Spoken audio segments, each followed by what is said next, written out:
Hey everybody, it's Alicia Brown, founder of the Urban Key. Thank you so much for tuning in. I'm super excited because tonight I am speaking with the founder of Elle's Dream Events, LaShayla Simpson. Super excited, you guys. LaShayla is somebody that I came across on Facebook making like these specialty cocktails. And she had a really bubbly personality. And you know I love a good cocktail, so I was all in. And I checked her out and I found out that she's a whole business owner. And I was instantly wanting to connect with her and just like introduce you guys to her to support her business. So everybody, please welcome LaShayla Simpson. Let me add her to the stream. Yay! Hey, what's going on? How are you doing? I'm good. Thank you so much for joining me and the Urban Key community. We're super excited to have you on. How's it going for you? It's going okay. You know, pandemic life, being in the house, I all know. that jazz. Listen, I know that you're on the East Coast. How's the weather been? I hear it's really terrible. Well, so I'm on the East Coast. So I'm in North Carolina. Yeah. So, I mean, it's been rainy and obviously cold, but we are definitely not experiencing the type of extreme cold that like Texas and some of the other states are right now, which is crazy because I'm like, they're further south. But I know it's no joke. Like the South is not prepared for that kind of weather. So every time I see a post, I'm just like, oh, just praying for them, you know, because it can be a lot. But here, I think today we were up to maybe like 40 or so. So it wasn't too bad. The sun was out, but it was still cold though. So. No, you get to say it's cold. Cold is cold. It's cold. Yeah, no, it's cold for me. I was like, I'm not going outside. I know you being in Chicago area. Yeah, I know y'all be laughing at us like, really? But no, I mean, I don't like being cold. So if 40 degrees outside is cold for you, like I'm with it. I understand. I like it. But yeah, Chicago is definitely just terrible. It's definitely terrible.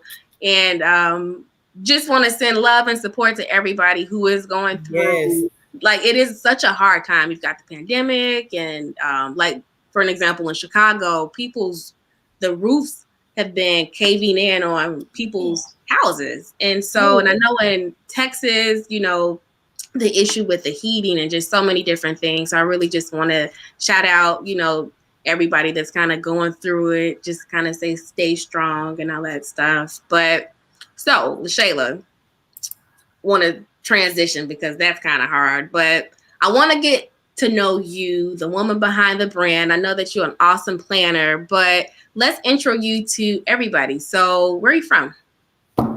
So I was born in Louisville, Kentucky. My dad was in the military, so I'm a military brat. But unlike a lot of military families, we actually did not move around a lot. So me being the oldest child, I was able to deploy with my dad and my mom. We went to Spain for 3 years, came back to the States to Kentucky, and then been living in North Carolina since age 7. So literally since age 7, and I'm in my 30s now, we do not move around. So that's amazing that you had an opportunity to still travel the country a little bit and experience a different culture. Yes, but I was young then. So really the only thing I remember is starting school. Okay. Because I was age like 2 through, I think when we came back, I was like 5. So I was like just starting school. Yeah. So I remember a little bit more so about just like starting school and that. So I'm like, I got to go back to Spain. My dad was stationed at an Air Force base in Madrid. So wow. Yes, whenever I played what is the game? 2 Truths and a Lie? Yes. That's usually what stumps people. They think that's a lie when I say I've lived in Spain for 3 years, but that's one of my truths. That's one of the truths. That's a good truth. I love that. Yes. So tell us, how did you get involved in the events industry? I've always loved events and planning and stuff. I was that little girl with Barbies and all kind of stuff and dolls, and I would like make my dolls get married and do all that kind of stuff. So I feel like doing events and planning and just planning pretty stuff has always been in my blood. My mama is the same way, so I literally get it honest. But I didn't really know that it could be like a career. When I was in, middle school, high school, going to college, I was actually on the pre-med track. So major in biology, like all that stuff. So I do like that side as well. And then I took anatomy and physiology in college, and we had to dissect a fetal pig. And I was like, you know what? I don't think this is going to be, I don't think this is my destiny. And also, I love nails and stuff like that. So I was like, yeah, I can't be nobody's doctor with no long nails rolling up in the, I can't do it. So, but I always had like a creative spirit. So I went to the career services office at my university to try to figure out, like, I got to get off this biology, like pre-med track. What can I do? Yeah. And so I took this like personality assessment and this little quiz or whatever. And the top 3 jobs that came up for me was a teacher, which I did teach for a year, like a wedding planner or some type of planner, and then like a psychologist or something like that. And I was like, well, let's just see where this goes. And so professionally, I entered the event industry in 2010. And I've been in it ever since, but I've always been kind of like the person that loves to plan a birthday party and all that stuff. So I just love it, love it, love it. I love it. What college did you go to? I went to the University of North Carolina in Chapel Hill. So had a blast there. Didn't want to go too far from home. So I ended up being about an hour and 15 minutes from where my parents, where I grew up basically in North Carolina. So not far at all. Far enough to where my parents just couldn't pop up on me though. Yeah, I have a similar story. That's better. Like that. So I totally understand that. Yes. But also, I'm just relating that to like the industry. So you know that market. So it's not like you had to go to school. I'm assuming, what was your major? Was it like hospitality or was it? I majored in English. You know what? Okay. I did, because when I was chatting with the career services person, I was just like, I love to read, I love to write, I still enjoy science, but I feel like in every field you need to be able to communicate well, you need to know, how to write well and read. And I've always been an avid reader. Like literally, I think that's why I wear contacts and glasses to this day, because I would be up late at night in the 3rd grade, supposed to be in the bed, and I'd be having my little books, reading in the dark. So I decided to go with a major that I could apply to pretty much any field. And I enjoyed it. I had an amazing English professor while I was at UNC. So I was like, well, I'm gonna just go this route, That makes sense. That's very smart. I want to find out, so your business name is Elle's Dream Events, and you're an amazing planner. So what's the story behind Elle's Dream Events? So literally, I was just like, I don't want to name my company like LaShayla Simpson Events. I know sometimes you see a lot of like planners or people in the hospitality industry is named after themselves. Yeah. Mine is still kind of named after me, but I was just like, I want to kind of tweak it a little bit. So my first initial being an L, I just spelled that out. And I just was like, let's just go with this. But really, it's because I want to help people create their dream events, whatever that dream is. Like, I don't think there's any set like formula. You don't have to have a traditional wedding or event. You can really do whatever you want to do and kind of infuse your personality into it. Yeah. And so that's kind of where it came, that came into play. And that's really what I enjoy doing, just helping people figure out what their dream is for whatever type of event that they're planning. So I think that's amazing. And I love that you're just not niche, that you are able to plan across categories, which is amazing. So I know that, this is such an odd time right now for everyone, but especially for the events industry. And what I want to talk about is how you were able to pivot, if you had to, your business, especially with the pandemic. Can you speak about that a little bit? Definitely. So I do have my business doing, weddings and social events, other events, but I also am a corporate event planner as well for my alma mater. So I work at the University of North Carolina, Chapel Hill, doing events. And of course, with the pandemic, just like so many other industries, the event industry was hit hard because most of the time when you think of events, you're planning to actually physically go to the event itself. And so with the pandemic, outside of the pandemic, typically this time of year would be my busiest time at work, because this is a time when high school students have applied to colleges, have gotten in, they want to come on campus visits, they want to come to events. And those are the events that I plan at my school, at my university. And then also this being a heavy time where couples are getting engaged, they're planning their weddings, they want to jump right in and start planning. But with the pandemic, a lot of things have been postponed, have been canceled. With the corporate side, all of our events, we've had to transition online to still try to have that connection. But, virtual events come with their own challenges too, technology issues and different things like that. So I kind of have been learning on the fly as far as virtual events go. But the blessing in that, though, is that I've been able to add more to that skill set that I've been wanting to learn, but I never had the time to, because I'm literally at events, pulling logistics together, greeting people, making sure they're having a great experience. Now I'm still trying to make sure they're having a great experience, but I'm able to kind of explore some other things that weren't necessarily, that I wasn't necessarily able to like focus on, with all the in-person events. So. Yeah, it's definitely a learning curve, but I feel like, you're a planner, so this is something that you're passionate about, so you will get it. And I feel like just for any planner, the virtual side of it, it just takes a little bit of ingenuity, and you catch on and you're able to like pivot and help your clients.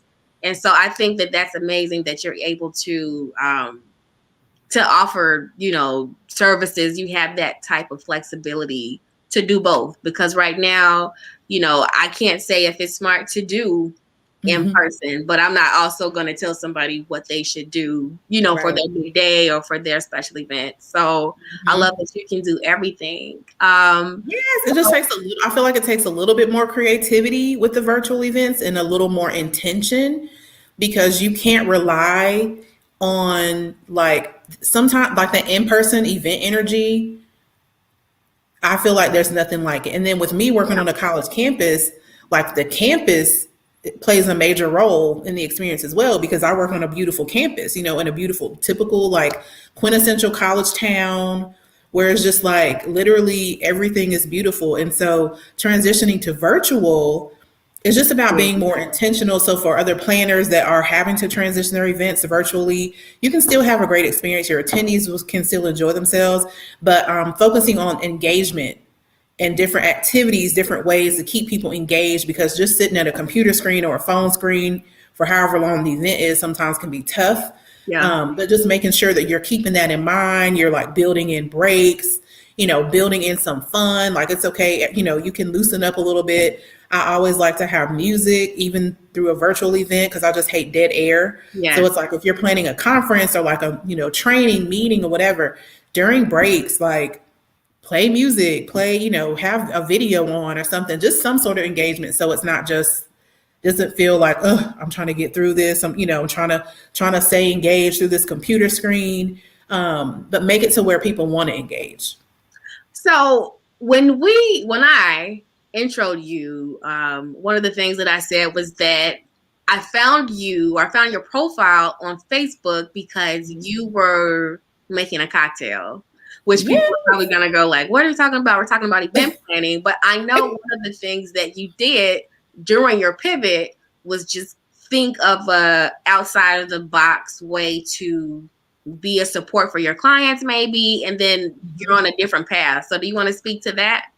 Yes. So first of all, what the heck is a mocktail, right? I've had people ask me that. They're like, I watch your videos and stuff, but like, what is a mocktail? So basically it's just a cocktail without alcohol in it. So it's, friendly for kids, people that may not drink, etc. And it's a good way to kind of have something in your event to make sure everyone feels included. It, doesn't feel awkward that, oh, I'm not drinking, everybody's gonna know I have a Sprite or whatever. Everybody can, participate. And for me, so during the pandemic, earlier on, because I started making the mocktails in May, I was just sick of eating and drinking the same stuff at home myself. And I was like, other people are probably feeling the same way. So I've always been a creative person, like I said a little bit earlier. And like, I like DIY things and stuff. I don't consider myself necessarily a crafter. Like, I feel like that takes a different level of dedication. But I do like to experiment and like play with pretty stuff and just like do that kind of stuff. So I started making mocktails at home. And then I was like, oh, I'll just like start going live and just like show people what I'm doing and maybe give them some ideas too, to, make mocktails or whatever, just spruce up your dinner, all that. So that's kind of how it started. And it also is really beneficial with my clients. I've been sharing it with them too, because especially like people that are planning weddings, because you always hear about how do I cut, my bar budget. Yep. It's expensive trying to have an open bar. I don't want to pay for all this alcohol. Half my family drinks, the other half doesn't. How can I, what can I do? And you hear about signature drinks a lot. And all signature drinks don't have to be alcoholics. You can have both, or you can have mocktails. That's, an easy, good way to kind of help cut costs. So that's kind of how it started. And then I've just continued it rolling from there because I just really, really fell in love with making them. So. Well, I feel like when I saw your video, I wasn't looking for it, but I instantly stopped and I listened, and I love your bubbly personality, and the drink was good. I love a good cocktail. So I wanted to see what it was that you were making. And then when I found out that it was non-alcoholic, I really loved it because my husband doesn't drink any alcohol. And so I feel like this is such a good opportunity, like you said, to connect with people who don't drink alcohol or who want to switch up from drinking alcohol to, they want to still have something that looks fancy, it looks cute, with dinner. So this is such a perfect opportunity to kind of transition into something that we're doing. So if you don't know, for the month of February, the Urban Key is featuring mixologists. So if you missed the first one, you can go back to the Urban Key Instagram page and you can see our very first one. But LaShayla is doing something special for the Urban Key that we're going to debut tomorrow. She's making a mocktail for you guys. And so for all the people who don't drink alcohol, she's put together a special recipe and video for the Urban Key. So definitely support her and check out the video and leave, feedback in the comments. Go to her page. And that information is in the chat box. And just check her out and support her. LaShayla, is there anything that you have coming up special that you'd like to share? Yes, I do. So I'm working on a mocktail recipe book because people have been asking me, and I was like, okay, I'm going to actually sit down and do it. And then it's like, oh, making a recipe book shouldn't be that hard. Just taking everything in me. So I went out. I'm somewhat of a perfectionist, even though no, perfection isn't real. But I said that to say, so that is coming. I'm working on that. But what I am offering, I'm hosting the first one on February 28th, the last day of the month. I'm going to be doing some virtual mocktail classes. So every Monday I go live on my Facebook page and I just, make a mocktail, and I have that series. It's called Mocktail Monday. But people have been asking like, oh, can I request a specific mocktail, or can you create something just for me? Here's my favorite types of drinks or whatever. Can you make something for me? And so I was like, okay, this will be a great opportunity for people to gather up their girlfriends virtually, or their family, or, their kids, whoever, their boo, and do a private mocktail class. So I wanted to offer that as an option. And then also for businesses and corporations, I know specifically my office, we've been hosting different ways to kind of keep our staff members engaged, different happy hours and stuff. Yep. So team building, activities, that sort of thing. So I just figured this would be a great way to kind of keep it going and keep the excitement going for mocktails. Mocktails can be sexy too. They can be fun too, and if you do drink, when I make the mocktail, I tell you how you can make it into a real cocktail. But really my focus is people like your husband who are just opting out of drinking for whatever reason, and you still want to be fancy. So yes. So, you want a little, I love it. All right. So LaShayla, tell everybody that is watching how they can follow you on your platforms. Yes, you can follow me. I'm at Elle's Dream Events everywhere. So it's ELLE''S and then the word dream events. On Instagram, on Facebook, I'm on Pinterest. I love Pinterest. I'm so obsessed with Pinterest. Yeah. I've been posting my mocktails over there. On YouTube, I have a YouTube channel now. And also my website is ellsdreamevents.com. So that's where I will be posting. Well, on Instagram, I'll be posting the details about the mocktail class, but also on my website as well. So. Nice. I love it. I can't wait to be a part of one of the classes. Definitely want to continue to support you. I love what you're doing. I love that you're a Black business and you found a way to pivot, girl. You are doing it. I had to take a hard right. Yeah. Okay, we can't go outside. We need to have some fun inside then, I love that. So I want to say thank you to LaShayla Simpson again. We want to definitely support her. And thank you all, the audience, for continuing to support the Urban Key. Please, please, please share this interview out. I definitely want to engage with as many people as I can. So follow me on all platforms at the Urban Key. And then definitely, there are a few things that I want to let you guys know. I haven't talked and connected with the Urban Key family in so long. Couple of things. So check out LaShayla's mocktail video on Instagram. I'm going to drop it tomorrow. So definitely look out for that. And then on Sunday, I don't know if you guys know this, but we are also a partner for the Laugh Factory Oakland. So if you're not busy on Sunday, definitely check out Chocolate Sundays, which is a virtual comedy show. It's it's donation. You can donate $1. It's just funny. You never know who the comics will be for that night, but it's definitely something else to do in the house. So the Urban Key has so many different things that are coming up, you guys. So I appreciate your continued support. I hope you guys stay safe, and we'll talk to you soon. Yes, stay safe out there, y'all.